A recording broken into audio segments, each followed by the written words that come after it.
The story of Robert Davila. You know who that is? No, you don't, because I do. 3 months ago, I gave khutbah in Fort Worth. I haven't been to that masjid in 4 or 5 years, and they invited me for some reason, and I went. And I gave khutbah there. My khutbah was about dua. An Egyptian fellow comes up to me, a young man came up to me afterwards, he goes, Allah fulfilled my dua today. And I said, what's your dua? He said, my dua was that Nouman Ali Khan should meet Robert Davila. I was like, are you Robert Davila? He goes, nope, I am not Robert Davila. Robert Davila is my friend. But I think Allah is fulfilling my dua. I was like, fire away, I want to know. Robert Davila is a young man who lives in a town 40 minutes past Fort Worth. He was a farmer, young guy. And he was hit with some sort of genetic disorder that kicked in later on in his life, and he became paralyzed from the neck down. And he lives in a nursing home. Most people in that nursing home are 90 years, 100 years. They're really, really old people. And then there's, his room where he's paralyzed neck down. He's the only 30-something-year-old that is in the nursing home, okay? And he's been in that nursing home for the last 10 years. His family got a computer for him that's voice activated, so he can give voice commands, put a headphone on and Google stuff and search stuff so he can surf the web and find information. In his room, and by the way, staunch Christian family, the minister comes and prays for him every week and things like that. And his best friend was in the bed next to him. One of his best friends. He became best friends because he met him at the nursing home. This person was also paralyzed and he needed a new liver. Okay?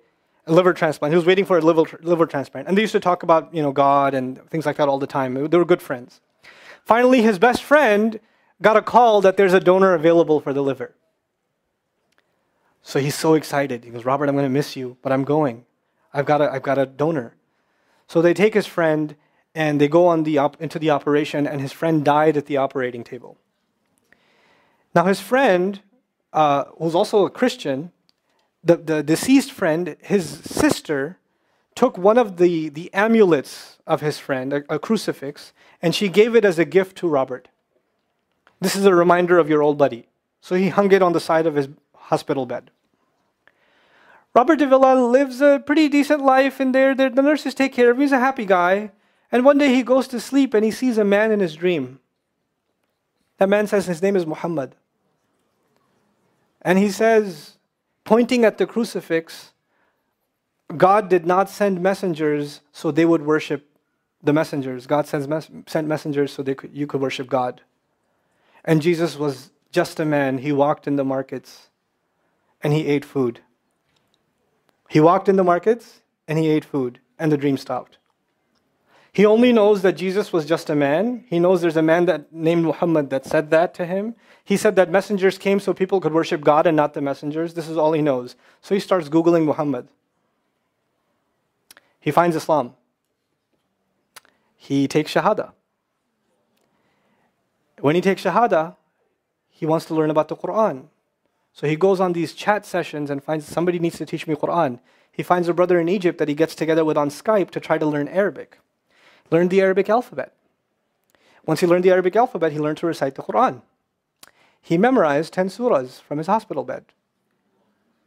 Then he said, I'm beginning to memorize the Quran, and I'm beginning to learn about this prophet, but I need to understand the Quran. So he starts Googling how to understand the Quran. And for some reason, he ends up on my videos. And he starts watching my stuff.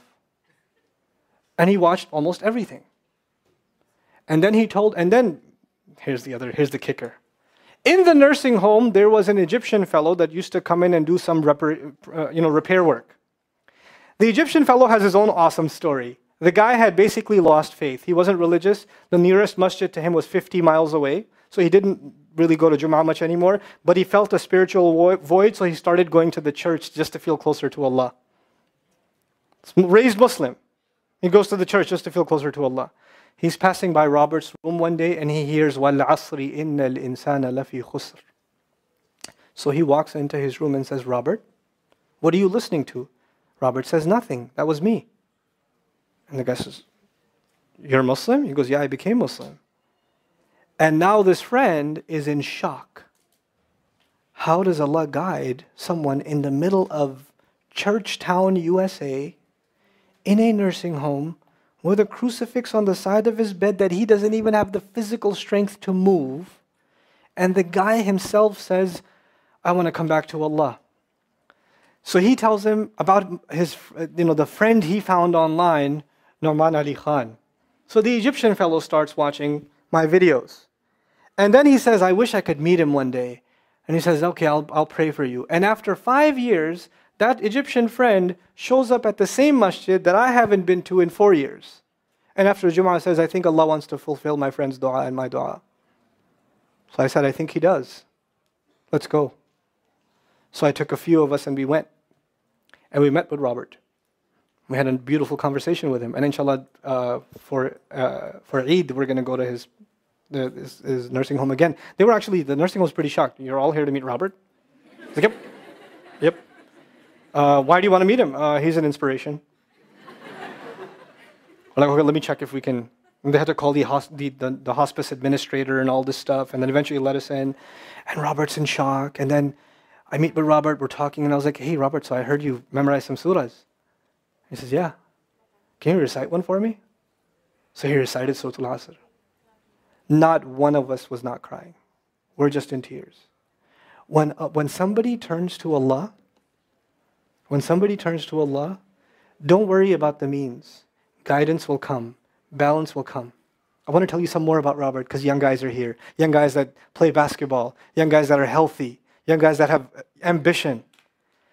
I told you what's his paralysis, from where to where? Neck down.